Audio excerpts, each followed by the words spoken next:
9 creepy unsolved mysteries that will leave you baffled. Are you someone who couldn't get enough unsolved mysteries when it was on TV? Did you love the conspiracy theories, and the mysterious cases that Mulder and Scully got caught up in on the X-Files? Whether you love hearing about mysterious happenings, or you get your kicks from having a stack of books on true crime and unsolved happenings to plow through, we're pretty sure that these 9 unsolved mysteries in Illinois will leave you scratching your head. Make sure to turn on the lights and lock the doors before reading. 1. Airtight Bridge Murder, Coles County. Airtight Bridge is one of Coles County's best-kept secrets. Located along Airtight Road, it is the only direct route between the village of Ashmore and the unincorporated towns of Bushton and Rardon. The location is isolated, and most people do not come upon it by accident. The bridge itself is interesting enough, but it was a gruesome discovery there over 30 years ago on the banks of the Embarrass River that really ignited the local imagination. Since that time, visitors have returned from nightly excursions with many unusual tales to tell. Locals say the bridge earned the name Airtight because of the unnatural stillness encountered while crossing it. Designed by Claude L. James, Airtight Bridge was built in 1914 by the Decatur Bridge Company. Thanks to its remote location, it became known as a drinking spot for local teens and students from Eastern Illinois University. Otherwise, the bridge, which even 30 years ago was described as old and creaky, had a pretty mundane existence. In 1981, it was added to the National Register of Historic Places on account of event, architecture/engineering. That event was the discovery, 1 year prior, of the nude body of a woman floating near the bank of the Embarrass River a few yards downstream from Airtight Bridge. Because the body was missing its head, hands, and feet, the murder investigation became known as the Airtight Torso Case. Although many details of the case have been forgotten, the event itself has not. It was a pleasant Sunday morning on October 19, 1980. William and Tim Brown, 2 brothers from rural Urbana, were on a deer hunting trip when they took the road down to Airtight at around 11 o'clock. As they crossed the bridge, one of the brothers noticed something unusual in the shallow waters of the Embarrass, so they pulled over to the side of the road. At the same time, a local farmer named Victor Hargis was on his way to assist his son in digging a well. Seeing both the men and the partially decomposed remains, he stopped and joined William in going down to the river's edge to take a closer look. The two could hardly believe their eyes. Victor sprang into action. He drove home and called the sheriff's department. Darrell Cox, a deputy at the time, was at the firing range when he got the call. It took him nearly 20 minutes to navigate the back roads from Charleston to the bridge, but he was familiar with the route because it was one the sheriff's department routinely patrolled. Recalling his first impression of the crime scene, Mr. Cox, now the county sheriff, told the Daily Eastern News, "I could tell from when I got there that the body was missing its head and feet. I remember when I first saw it standing on the bridge, it didn't look like a person." As police cordoned off the crime scene and word spread of the discovery, reporters and television crews descended on the remote location. Police worked into the evening using scuba divers to scour the river for clues, but the missing body parts, which had been severed fairly cleanly, were never found. The cause of death was also never determined. Coles County Coroner Dick Lynch described the woman as being in her 20s, rather flat-chested, not in the habit of shaving, about 5 feet 9 inches, weighing around 130 pounds, with dark auburn hair. He deduced that she had not been dead more than a day or so, and that she had been killed somewhere other than at the bridge. Her remains were immediately shipped to Springfield to be examined by pathologist Dr. Grant Johnson at Memorial Medical Center, but he was unable to uncover anything conclusive. In Dr. Johnson's initial examination, he determined that the woman had an uncommon A-positive blood type. She did not have any major scars, birthmarks, or tattoos that might have given a clue as to her identity, nor was it easy to determine the time of death. Aside from trace amounts of aspirin, there were no drugs, poisons, or alcohol in her bloodstream, and no evidence of rape or abuse. Without the head or hands, and without any abrasions on the body, it was impossible for the coroner to even determine if a struggle preceded death. Investigators heralded the determination of the blood type as an important clue in a case that was rapidly going cold. Sheriff Lister told the Journal-Gazette that it could narrow things down significantly. Unfortunately, he also revealed that checks of missing persons reports failed to produce any substantial leads. By Thursday, October 23, the Sheriff's Department suspended the search for clues in and around the river. Nearly a year after her discovery, the unidentified body was laid to rest in Charleston's Mound Cemetery under the name Jane Doe. Those who remembered the case occasionally traveled to her grave and left flowers or other tokens of their sympathy. Finally, in 1992, 12 years after the discovery of the body, there was a break in the case. On November 20, the Sheriff's Department held a press conference in Charleston, this time to announce that the identity of the Airtight victim had been ascertained. Her name was Diana Marie Reardon Small, a resident of Bradley, Illinois, who disappeared from her home a short time before her remains were found over 100 miles away in Coles County. The revelation was the result of cooperation between Coles County Sheriff's Detective Art Beyer and Detective Stephen Coy of the Bradley Police Department. Slowly but surely, a picture of what happened to Diana Small began to emerge. The reason that no one who matched the description of the body found at Airtight turned up in the missing persons reports was that Diana was never reported missing. Her husband told police he wasn't all that concerned because Small had left home on occasions before, the Journal-Gazette reported.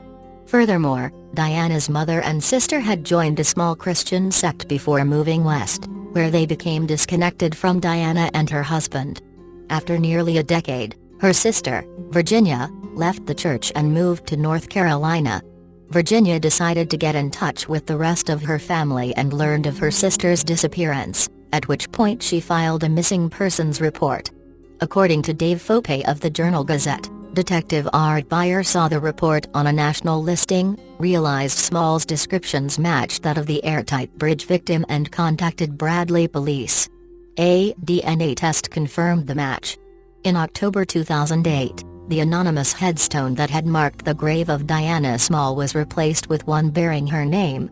With the laying of a new monument, this chapter of the Airtight Bridge murder came to an end, but the family of the victim and the few who refused to give up the pursuit of justice will never forget. Those rusted, burgundy trestles that span the embers along that winding road in rural Coles County will always elicit a tingle along the spines of visitors, as well as a supernatural sense that something very wrong happened there. 2. The Burton Cave, Quincy. Located along the banks of the Mississippi River is Quincy, Illinois. The town was started back in 1822, when a settler named John Wood built a cabin here at what is now the foot of Delaware Street. The city grew rapidly, thanks to both river traffic and the railroads. In later years, it became known as the Jewel of the West and later, the Gem City. Thanks to its rich history, the city is also known for its many ghostly legends and lore. There are said to be a number of haunted houses and sites here, including one of the most famous buildings in the region. The stories say that Villa Catherine, the only Moorish castle built on the Mississippi, is haunted by Bingo, the Great Dane that was once owned by George Metz, who constructed the house. This four-legged is rumored to still haunt this historic mansion. There is also said to be a haunted cemetery in the area known as Ghost Hollow, located south of Quincy. This eerie graveyard is supposedly surrounded by a high stone wall, and is filled with crumbling stone crypts. In the center of the burial ground is a black tomb that bears a one-word inscription in Latin. Few are believed to know the exact location of this cemetery, and my inquiries into the site were mostly met with silence. The few who did speak about it claimed that you could hear the sound of whispers and singing in the place at night. Also located just outside of the city limits is a housing area known as Harrison Hills, or the Indian Mound, as it is sometimes called. According to local legend, the houses here were built directly on some Indian burial sites. Residents still find the occasional arrowhead on the property, not to mention spot the occasional ghost in the surrounding wooded area. Stories say that you can sometimes hear voices chanting in native languages being carried on the wind at night. Quincy's history during the Civil War has also given birth to several legends. One such story comes from the fact that the city is located just across the river from Missouri, a state that stayed loyal to the Confederacy during the war. Southern sympathizers and spies often came across the Mississippi and stayed in Quincy. One house that legends say often harbored Southerners was the old Rebel House, which was located at the corner of 2nd and Vermont Streets. For many years after the Civil War, locals told of spies and saboteurs who stayed at the house, and to add to its reputation, it was also regarded as being haunted. Beth Scott and Michael Norman's book, Haunted Heartland, recounts a spooky incident that took place in the house in 1880s. At that time, the old Rebel House was occupied by a mother and 3 children who lived on the top floor, while the woman's married daughter and her husband lived downstairs. There was a long balcony on the 2nd floor that stretched from one end of the house to the other, and doors opened from this porch into nearly every room. It should also be pointed out that there was no way to gain access to this balcony from outside. One morning, the mother left for work and placed her daughters in charge of her infant son. Almost as soon as she departed, the 2 girls began to argue over who got to rock their baby brother's cradle. Suddenly, in the midst of their bickering, a door that led in from the balcony opened up and a sinister-looking man stepped inside. Years later, the 2 girls would say that the man looked just like the picture you see of the devil. They simply stared at him as he stumbled across the room and out into the hallway. There was a wooden banister that surrounded the staircase leading down to their sister's apartment, and their mother had placed several handmade quilts along the railing. The strange man proceeded to throw the quilts onto the floor, and then he picked them back up again and arranged them differently on the rail. After a moment, he turned and started walking toward the 2 girls. Before he reached them though, he changed directions and lurched out through the door he had entered through. The girls didn't waste any time and immediately began screaming, bringing their sister upstairs. They explained to her what had happened and pointed out the door the devil man had disappeared through. She walked over but found it locked. Refusing to believe the story, she spanked her sisters, a punishment that was repeated by their mother when she returned from work and heard the odd tale. In spite of this, the girls maintained that the story was true. Years after the event, when others had encountered their own specters in the old Rebel House, the doubters were forced to grudgingly admit that there may have been more to the story than they first imagined. One of the legendary haunted spots is a place called Burden Cave. It is said that on a day back in the 1880s, a group of picnickers spotted a strange and mysterious figure near the mouth of the cave. This person was wearing a long robe with its hands hidden within the folds and a hood over its head. The figure vanished, but the picnickers moved deeper into the cavern and discovered a woman in a white dress lying prone on a makeshift altar, ritual candles lying all around her. The party ran for their wagons and returned to the cave in the company of several deputies. When they arrived and went back into the cave, the woman, and the mysterious figure, had vanished. No evidence of the strange encounter was ever found. Another haunted spot is the site of the Madison Grammar School. A woman was once brutally murdered in the house that stood at this site, and her killing was never solved. Residents who moved into the house were unable to remove the bloody evidence of the crime from the oak floorboards. They reported many strange and unexplained sounds in the house, from doors opening to that of a body being dragged down the steps. It was not learned until later that the woman who had been killed in the house had been slain on the 2nd floor and her body dragged downstairs and stuffed into a small closet. Finally, the house was torn down. The school that was built on the site is also believed to be currently haunted, and some claim that a mysterious fire that broke out here in 1982, almost destroying the school, was paranormal in origin. According to a correspondent, Quincy University is also believed to be haunted. Solano Hall on campus, which now holds the School of Music, was erected on the site of Street Aloysius Orphanage, which burned down many years ago. According to the legend, several children were killed in the tragedy. The orphanage was rebuilt and the new building was used to house orphans who survived the fire until it closed down. Quincy University, then known as Quincy College, used the building as a dormitory for football players, and then it was turned into the current music building, Solano Hall, named for Saint Francis of Solanus, who was a musician. In the years following the fatal fire, strange occurrences have taken place in the building and are believed to be connected to the ghosts of the children killed here years ago. The apparition of a child has been reported in the hallways, running feet are heard in the corridors, and screams have been reported by those passing by outside of the building. Others report hearing the sounds of children laughing and playing in the darkened corridors, even though no living children are present. Across campus is McHugh Theater, which is located in Francis Hall. This area was once used as a gymnasium but was converted into a theater, a television station, and then back to a theater in the 1980s. A theater professor named Hugh Fitzgerald worked to get the theater restarted again, but passed away in 1998. According to campus lore, his spirit now resides in the theater. Students and staff members who are in the building late at night have often reported spotting his presence in the light booth, where he also appears on occasion to watch the performances. 3. Burroughs Findings, Richland County. This is the strange case of a rogue, amateur archaeologist and a secret cave filled with ancient, priceless artifacts of biblical proportion, with a bizarre Nazi subplot. It all happened in the sleepy Bible Belt community of Olney, Illinois, which had, prior to the controversies surrounding former Illinois State Correctional Officer Russell Burroughs, been primarily known for good fishing and a large albino squirrel population. In 1982, a retired Army Ranger and prison guard named Russell Burroughs claimed to have, while hunting along the Little Wabash River, stumbled upon a cave that held priceless artifacts from ancient man, including large amounts of gold and burial chambers that resembled those of the Egyptian pharaohs. When Burroughs showed a sampling of the objects to the established scientific community, they were initially dismissed as obvious fakes, and the text on the inscribed tablets were said by experts to be a gibberish combination of various, some of them dead, languages. Similarly, the artwork exhibited on many of the pieces seemed to borrow imagery from disparate cultures and periods, including ancient Egyptian and Roman influences. Most significant to certain groups were the artifacts, that bore Christ-like images with accompanying phrases in Hebrew.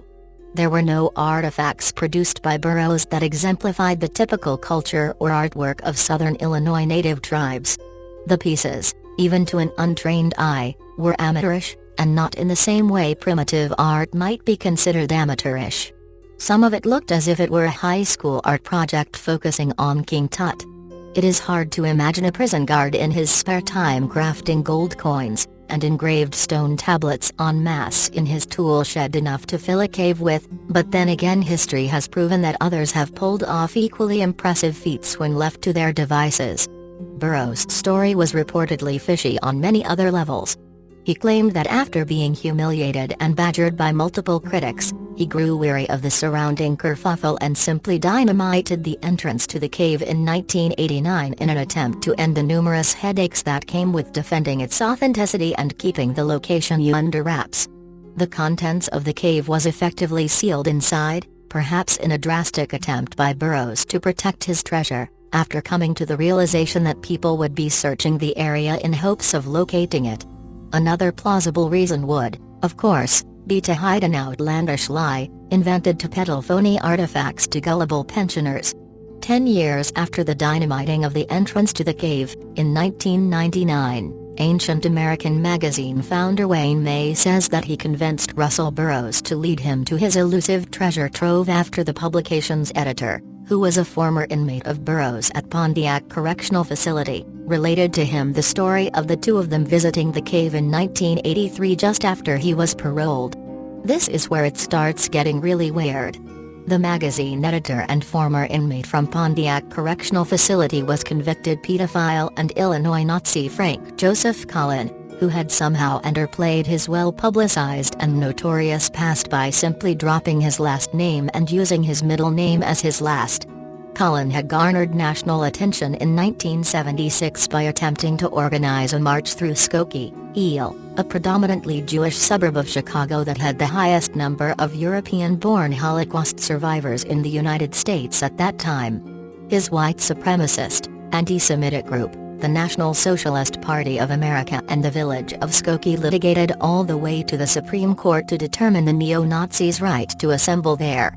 It is of note that it was revealed during this highly publicized court battle that Cullen was not only of Jewish heritage, but according to his Holocaust survivor father, Probably conceived in Dachau concentration camp, Cullen's father says his son's birth name was Cohen. Cullen's very public career in fringe politics came to an abrupt halt when he was imprisoned for molesting two underage boys whom he had hired to do odd jobs for him. Specifically, he was convicted in 1979 to 7 years in Illinois State Prison for taking indecent liberties with boys between ages 10 and 14 inches. When Burroughs led Wayne May, upon the advice of Frank Joseph Cullen, who was by now going as just Frank Joseph and working toward a career as a writer, to the cave in question, the entrance had already been dynamited and sealed shut. May made some attempts to circumvent the damage and go inside. However, he later said the cave was so flooded and filled with debris that it was futile to attempt to continue without special equipment. So, Wayne May raised money and collected various experts to open the cave. This took 3.5 years, and when he returned, he was told by Russell Burroughs the following: 1. The cave Burroughs had revealed to May was not the original artifact-laden cave as described by Cullen. The cave shown to Frank Joseph Cullen in the early 1980s was 40 miles away too. Burroughs did not own the land on which this original artifact-filled cave was located. 3. This second cave, also of limitless archaeological significance, was to be referred to as Tombs of the Emberas, not Burroughs Cave. 4. Burroughs Cave, not the Tomb of the Emberas, was already in the process of being excavated by a highly intelligent team of archaeologists who wished to remain anonymous. Amazingly, considering all of the flaky behavior and inconsistencies surrounding this cave, May claims to have found evidence to support the original descriptions and maps of Burroughs Cave with ground-penetrating radar performed on the Tomb of the Emberas. There is little in the national press or in reputable scholarly journals to represent in an unbiased forum what data, significant or otherwise, was gathered on subsequent expeditions by May and his team. Copies of Ancient American magazine are available to download, and they further examine Burroughs' artifacts and postulate upon the descriptions and drawings of the cave that Burroughs provided them. Skeptics discredit Wayne May's association with Burroughs, as he stands to profit from the allure of this lost cave, just as Burroughs has profited from the sale of various artifacts to private collectors and Frank Joseph has sold books surrounding the cave's mythology. There is a website called Ptolemy Productions, alinoscaves.com, that markets books and DVDs that are related to Burroughs Cave and its mythology. The website owner, Harry Hubbard, along with another cave enthusiast named Paul Kelly, claimed to have deciphered the verbal potpourri of various symbols and languages exhibited on Burroughs' stone and metal objects. They claim the artifacts record, among other things, the harrowing journey of Alexander the Great's smoldering corpse to southern Illinois to be entombed nestled amongst the Aleni and the Kaskaskia, along with unspeakably rich treasure from the Old World. Other theories surrounding possible explanations of a burial chamber akin to that of the Egyptian pharaohs, as described by Burroughs and Cullen, are numerous, and the fanciful revisionism employed in these alternative histories of the world seems to collect as many new treasure-hunting enthusiasts as it does eye-rolling skeptics. There are still hordes of people who are passionate about the story, either backing up Burroughs or lustfully discrediting him, including what is described as fringe members of the LDS Church, who place great weight in the descriptions of North American, early Christian artifacts. Mormon faith is deeply rooted in the belief that an angel appeared to Joseph Smith and gave him plates with hieroglyphic-appearing text on them that, when translated, revealed a history of Christianity among the native people of North America. Sound familiar? The LDS Church, additionally, has indelible roots and places great religious significance on the nearby southern Illinois community of Nauvoo, where Joseph Smith lived up until his lynching in Carthage, Mo. It is not a stretch to see why some within the church would like to prove that Burroughs' artifacts are from antiquity. There are accusations that Wayne May and others that are involved with his magazine belong to just such a group. Burroughs has been described as having a penchant for wearing military uniforms of various eras as his everyday clothing. He sounds like quite a character, regardless of what archaeology scholars or psychiatrists might say. I want to have him come into the bar I work at so I can pour him a drink and listen to his bullshit for hours. Okay, maybe just a half hour. And I'm not embarrassed to say so. Sorry.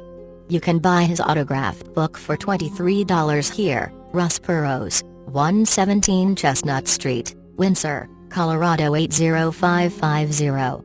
Please note that Burroughs claims to have been trained in the Special Forces as an Army Ranger, specifically specializing in guerrilla warfare, has been long scrutinized by other former military personnel who served during the same time period. Burroughs' allegedly highly decorated career has been dismissed by dozens of former soldiers as extremely embellished at best. 4. Watseka Possession, Watseka. In the late 1880s, few residents of the small farming town of Watseka, Illinois, would have guessed that they were about to witness one of the era's most famous cases of possession. At the time, the movement called spiritualism was at its height. Even a few Watseka residents believed that the dead could communicate with the living through mediums and other means. Still, none were prepared for the strange events of 1877–78, when a possessed young girl named Laurency Venom would be dubbed the Watseka Wonder. Mary Laurency Venom was born in 1864 to parents Thomas and Lorinda. Her family moved to Watseka in 1873, but by July of 1877, the 13-year-old had begun behaving strangely. At first, she merely felt dizzy and nauseous, but Laurency eventually collapsed and fell into a catatonic sleep. Although she awoke feeling refreshed, the fainting spells continued and became more intense. Laurency also began to speak while sleeping of angels, demons, and the spirits of the dead, including her late brother and sister. At times, the dreams were darker, including several where she ran from spirits chasing her through the house. Soon, she was experiencing these spells for up to 8 hours each day. Laurency also began speaking in other people's voices, describing faraway places and peoples in striking detail. Upon waking, though, the girl had no memory of the experiences she had described. As word spread, spiritualists recognized the early symptoms of mediumistic abilities and came from all over to witness the girl's wondrous powers. Meanwhile, the Venoms watched helplessly as their daughter's symptoms worsened. She began speaking in foreign languages or garbled speech, and her personality began changing, as if possessed by other beings. Thomas and Lorinda called in multiple physicians, none of whom could find anything wrong with Laurency. Eventually, one physician diagnosed her with mental illness and recommended that she be sent to the state insane asylum in Peoria, Illinois. A History of Spirits. Over the holiday season of 1877, the Venoms prepared to send their precious daughter to the asylum. However, in January 1878, local spiritualist and town founder Asa Rolfe intervened. He explained that the asylum would only make Laurency's problems worse. Rolfe knew this from personal experience. His own daughter had died there. Asa Rolfe detailed the suffering of his daughter Mary Rolfe, born in 1846. At just 6 months old, she'd begun suffering fits much like those that troubled Laurency. As young Mary grew, her fits increased in severity, with the little girl hearing voices that told her to do impossible things. Soon, Rolfe's daughter was falling into long trances, during which she would awaken as if possessed and speak in another person's voice. At the same time, she seemed to develop clairvoyant abilities, speaking of far-off lands and future events with uncanny accuracy.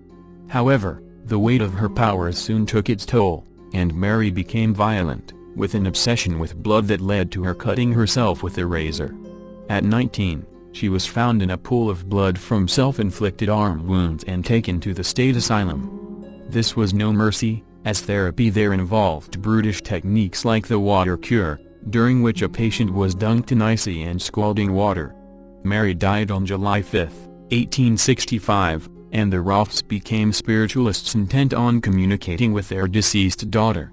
So it was that Laurency came to the Rolfe family's attention, and Asa paid a visit to his neighbors begging them not to follow in his footsteps and send their daughter to Peoria. The possession. The Venoms agreed to Asa Rolfe's plea, and he called in Dr. E. Winchester Stevens for help. Both Rolfe and Winchester became utterly convinced that Laurency was a medium possessed by the spirits of the dead. Laurency's parents begrudgingly allowed the girl to be mesmerized, and she began speaking as two spirits: an older woman named Katrina Hogan and recent Watseka suicide victim Willie Canning. After an hour, though, the girl tossed her arms up and collapsed, allowing in a gentler spirit, Mary Rolfe. Mary explained to the Venoms, Asa Rolfe, and Dr. Stevens that Laurency was very ill and required some time away with the angels in heaven. There, she could be cured. Mary's spirit, meanwhile, would remain in Laurency's body, and spend time with her family. Understandably, the Rolfe family was thrilled by this development, and their joy remained as Laurency's trance continued. Although the Venoms had little to no interaction with the Rolfes while Mary was alive, Laurency as Mary seemed to know everything that Mary knew. She immediately treated the Rolfes as her beloved family, calling out as Mrs. Rolfe and Mary's sister, Minerva, approached the Venoms' house. "Here comes Ma and Nervy." Thomas and Lorinda, meanwhile, kept their distance. When Mary eventually asked whether she might spend around 3 months with the Rolfe family, they hesitantly agreed. From February 10 to May 21 of 1878, the Venoms would regularly visit, though their daughter barely knew them, and watch and wonder as her health improved. A daughter reincarnated. For the Rolfes, Mary's return was a miracle. Laurency demonstrated an uncanny knowledge of Mary's life and of the afterlife. On the way to the Rolfe family home, she asked why they did not stop at the family's original house, which they had left after Mary's death. Upon entering their new house, she played her favorite songs on her old piano.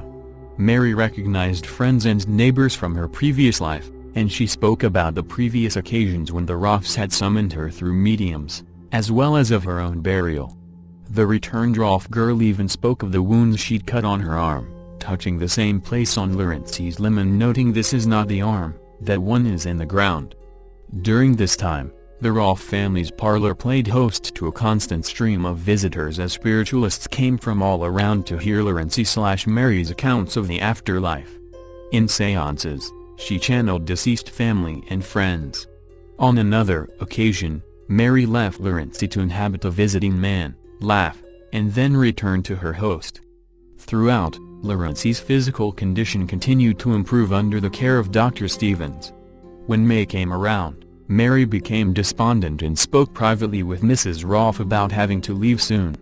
In the following days, she spent time with each family member, holding them as she wept with grief.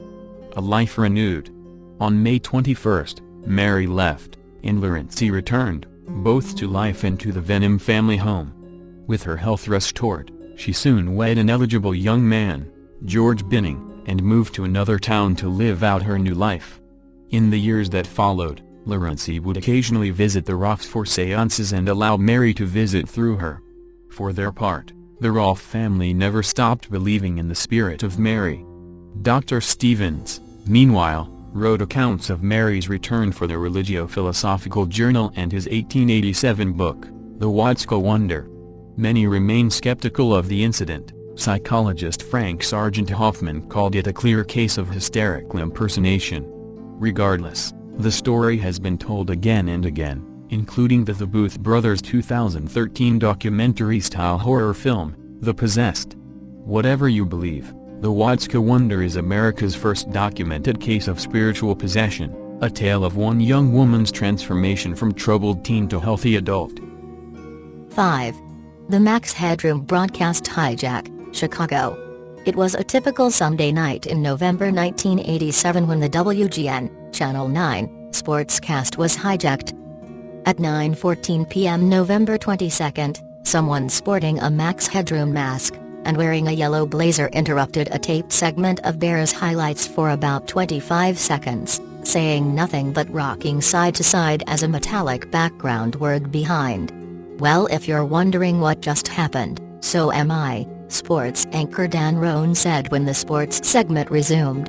2 days later, WGN's director of engineering would tell the Tribune an engineer was able to quickly break the signal the pirate had established with the station's receiver on top of the John Hancock building, by changing the frequency of the transmitting signal coming from the station at Bradley Place on the north side.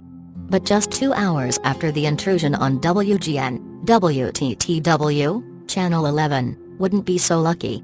At 11:15 p.m., its broadcast of a Doctor Who episode was interrupted by the same character, This time with bizarre audio, an appearance by another person and longer time on the air. During the 2-minute video, the person behind the mask made multiple references to WGN, and the Max Headroom character, a short-lived show from the 1980s about a futuristic newscaster, and revealed his bare bottom to be spanked by what appeared to be a woman with a fly swatter. WTTW, which transmits its signals to the top of the Willis Tower from its station at 5400 North St. Louis Avenue in Albany Park, was unable to stop the video from playing in time. Once it was over, the Doctor Who episode continued. The next day, investigators with the Federal Communications Commission began trying to determine who, how and why the pirate had overtaken local airwaves. The general theory was that someone, or more than one person, had set up equipment between the stations and their receivers on top of the downtown buildings and inserted their own signals aimed at the towers instead. That's what is believed to have happened, anyway, because the mystery remains unsolved. No one credible has ever come forward to reveal themselves nor been identified. According to an article by Chris Niddle for Motherboard in 2013, while the FCC's central office wanted to pursue the case further, agents from Chicago's field office were more reluctant and viewed the video as more of a prank than threat. The issue of hijacking TV stations had come up a year before when a man going by Captain Midnight hacked HBO's signals to post a text-only message complaining of the station's recent increase in its prices. That man was found to be a satellite technician named John McDougall, and in 1987, Congress made it a felony to jam satellite signals. Engineers said in the immediate aftermath they believed it would require a significant amount of energy and high-powered, expensive equipment to pull off the stunt. In 2013, one of the original FCC investigators from 1987 told Niddle the culprit or culprits didn't necessarily need to have access to full-size satellite dishes or the TV stations themselves, but with equipment bought off the black market or at a discount, combined with some technical knowledge, a small dish and the right position in the city, an amateur could have accomplished the feat. From the early days of message boards, to later chat rooms and even in today's Reddit forums, those fascinated with the case have continued to draw theories and investigate on their own.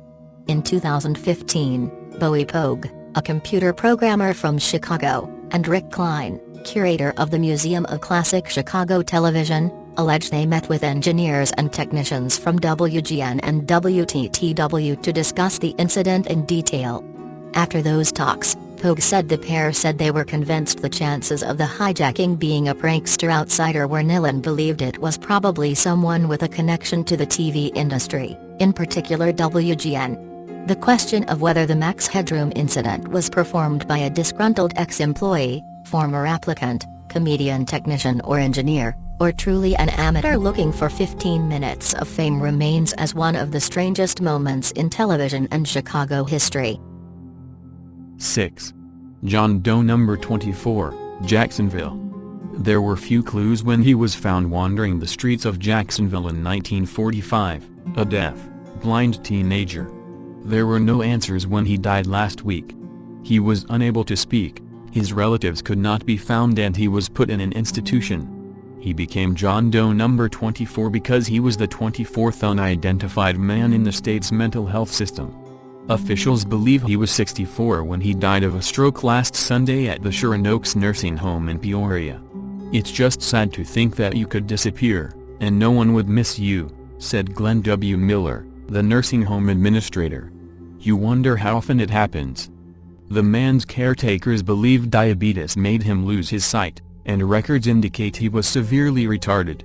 But workers at the Smiley Living Center in Peoria, where he spent the last 6 years of his life, remember a proud man, more intelligent than standard tests showed. They remember the tantalizing hints to his identity, the way he would scrawl Lewis and his pantomimed, wild accounts of foot-stomping jazz bars and circus parades. It was so obvious from what he pantomimed that he had quite a life at one time, said Kim Cornwell, a caseworker.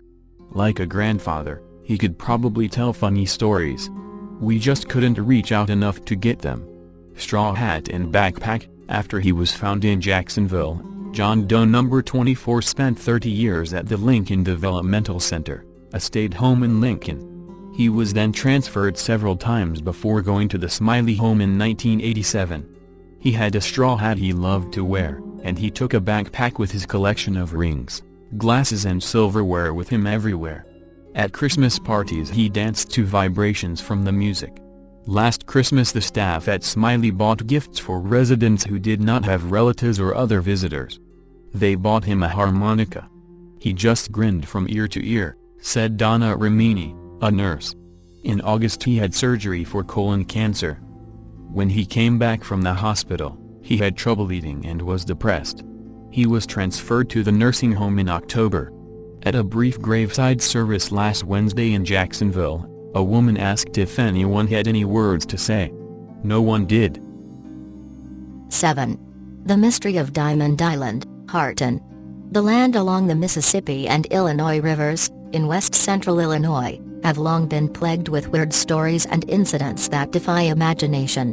One of these strange tales involves the fiery phantom of Diamond Island, which was reported in 1888 on a tiny island near Harton, a small town between the two rivers. The first report of the spook actually came in 1885 when two young men were fishing along the river one night. Shortly after midnight, a bright ball of light suddenly appeared on the small island, which was directly in front of them on the river. The ball of light, which was described as a fireball, shot through the trees and then flew up into the air, where it hung suspended over the island. The two boys ran home and awakened their parents to tell them about the eerie event. They insisted that they had actually seen a face within the ball of fire. Needless to say, their story was dismissed around town until other people, including a number of reputable town citizens, began to also report the strange light. It was about the size of a barrel and there were definite features in it, said one local businessman. I could see the shape of something fuzzy inside the fire. Finally, in September 1888, a group of skeptical locals banded together for an all-night hunt for the island phantom. Armed with guns, knives, clubs and pitchforks, they rode out to the island in secrecy. They stayed as quiet as possible with the idea that if someone was hoaxing the weird events, they didn't want him to know they were there. The boats were hidden in the weeds along the riverbank and the men quickly took cover at the edge of the trees. They were nervous, tense and alert for any sign of the ghostly manifestation. Suddenly, the entire end of the island where they were hidden was bathed in a glowing red-orange light. An inexplicable ball of flame rose out of the trees, swooped into the air and then simply hung above the men's heads. Their frightened cries echoed out over the water and they raised their weapons and began to fire at the glowing object. The shotguns and rifles had no effect on the strange light and instead of fleeing, it moved even closer to the men. Finally, one of them shouted to run and all of them scrambled for the boats. What happened next was even more terrifying. Before the men could get to their boats, the fiery ball of light arced into the sky and landed inside of the closest skiff. The boat plunged backward into the river and moved away from island. As it did so, the glowing light suddenly transformed into the shape of a small old man who was wearing a pair of denim overalls. He simply stood there in the boat for a few moments, as it drifted out into the river, then he was gone. The apparition seemed to catch fire and then, as a ball of light once again, it took off into the sky. It vanished quickly above the trees on the island. The would-be ghost hunters were terrified and trembling. They could not believe what they had seen. Some of them shouted to the shore for help while others fell to their knees and prayed. The cries from the island awakened a local farmer, who managed to rescue them, even though one of their boats still remained moored on the island. They were just too frightened to move, he later said. One of the boys had to be carried on and off my rowboat. The bizarre happenings continued on Diamond Island for several more months, much to the dismay of the local people. Then, like many other mysteries, the weird phenomena suddenly ceased without explanation. And Harton's fiery phantom was never heard from again. 8. The Grass Lake Encounter, Grass Lake. High strangeness is phenomena in the paranormal generally associated with UFOs and related phenomena. However, during these rare occurrences, poltergeist phenomena, bizarre electrical disturbances and sightings of creatures that do not seem to fit in with creatures said to populate the cryptozoo.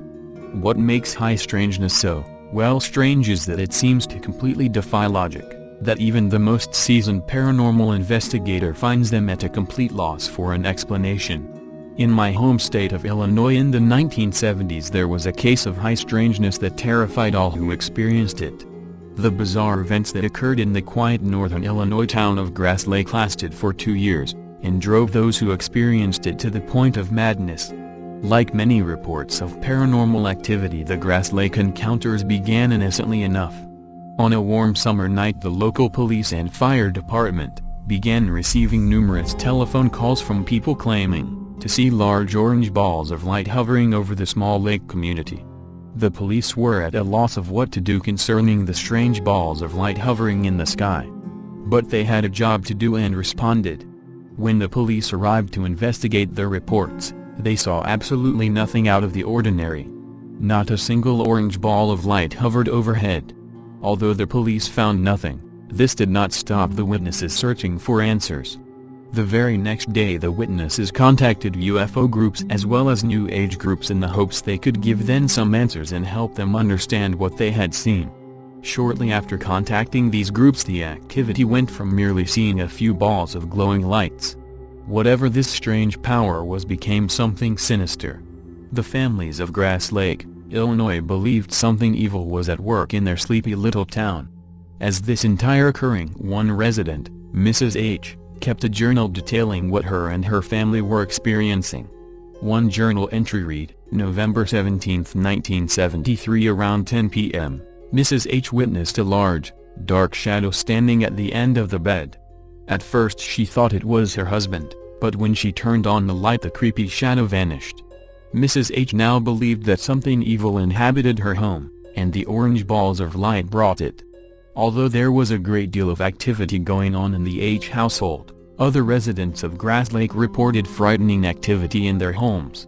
On numerous occasions strange hair-covered creatures were witnessed skulking around outside the homes, leaving what appeared to be deep scratches on the siding, and strange three-toed prints in the ground. All families reported poltergeist activity in their homes. Plates and glasses seemed to take on a life of their own and flew around their homes. Deep disturbing disembodied voices could be heard. And dark reptilian-shaped shadows were seen darting from room to room. All the homeowners who initially witnessed the balls of light reported the strangest thing of all: in defiance of the laws of gravity, their homes seemed to jump up and float off the ground. As the activity intensified, the residents called the police only to be told the police have no jurisdiction over such matters. If the police could do nothing, who could? Enter legendary paranormal investigator and author, Dennis William Hawk. When Hawk arrived he immediately visited the H residents as they seemed to experience most of bizarre activity. As Hawk was interviewing Mrs. H and going over her journal, everyone present was startled by what sounded like a heavy sledgehammer striking the side of the house. Hawk ran outside to see if someone was playing a joke, but found nothing.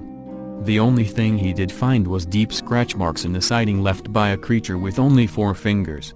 When Hawk was done with the interviews, he got into his car and experienced the strange electrical disturbances that were reported to him. The interior lights rapidly turned on and off and the headlights flickered on and off. Hawk remarked to himself that he had never experienced something as strange as this in all his years investigating such claims. The next day Hawk took his car to a local mechanic. The mechanic told him that nothing appeared to be wrong with the vehicle. The only strange thing he could find was the driver's side door had somehow become magnetized and was drawing shop tools to it. Hawk further discovered that a Geiger meter he kept in the trunk was pegged full scale and was beyond repair. Hawk came to the conclusion that whatever was plaguing the people of Grass Lake was legitimate and possibly dangerous. 3 years after the investigation, Hawk returned to the small community and met with Mrs. H, only to discover that the poor woman had become a shell of her former self. Mrs. H told the investigator after he left she had a nervous breakdown and her husband walked out leaving her alone. Her family disowned, believing she was insane. Mrs. H had lost her battle with the mysterious forces that plagued her and the small community she once loved so dearly. The lights are gone now, but the memory of what occurred in Grass Lake is still there. 9. The Mad Gasser of Mattoon. The sickly smell woke him up. On the last night of August of 1944, Urban Ref awoke to a strange smell in his bedroom, that soon became so overpowering that he became physically ill. He woke his wife, who wondered if there might be a problem with the pilot light in the kitchen. She decided to get up and check, but found that she couldn't move her legs. Thankfully, these symptoms went away in a short time. The pilot light, she found, was working perfectly. Nearby, that same night, a woman wanted to check on her daughter but found that she, too, was paralyzed from the waist down. The following day there was a similar episode involving a woman who lived nearby. These three events were brought to the attention of the police and the local newspaper. The police found nothing. The newspaper found a great story. Police made incident reports of the alleged gassings but found no clues. There was nothing suspicious on the grounds of the houses and all traces of any alleged gas was gone. The newspapers carried detailed articles about the three incidents, citing such specifics as the smell of the gas and the explicit symptoms experienced by the victims. The newspaper postulated that there was some kind of madman out in the dark, creeping around and pumping poison gas into people's homes. This phantom would be known as the Mad Gasser.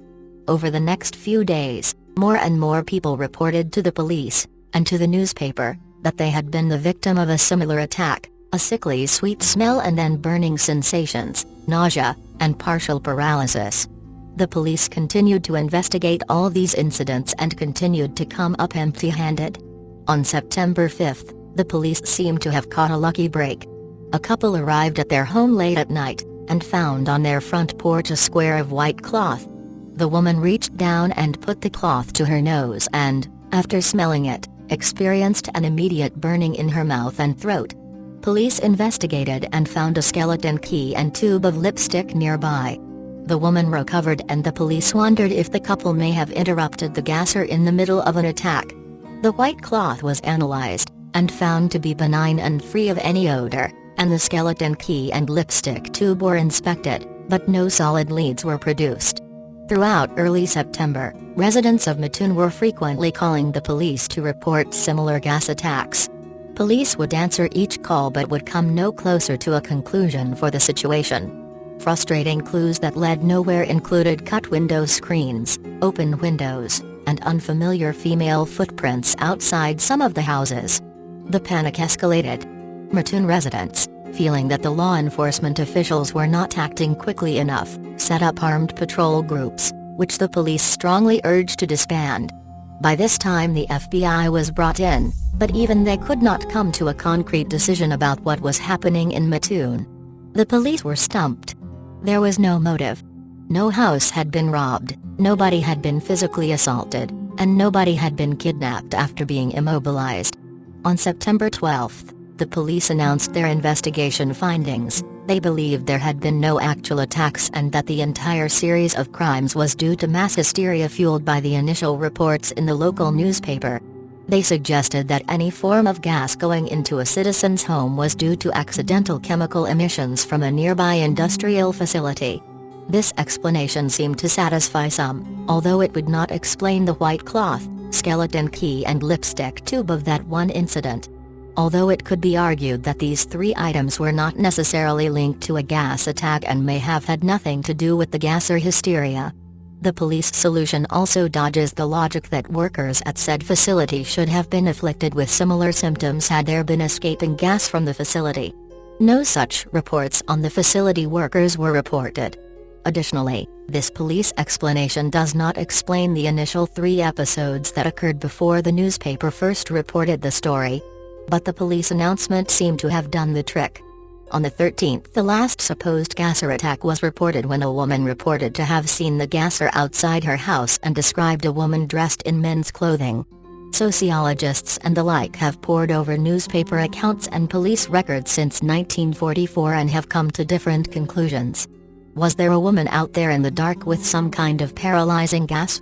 Or did the power of suggestion cause residents to experience symptoms they had read about in the newspaper? Could a nearby chemical plant have leaked some kind of toxic substance? The answer will probably never be known, but it could be any of these suppositions, or a combination thereof. What is known is that by mid-September all events related to the mad gasser stopped and Mattoon went back to its normal small-town existence.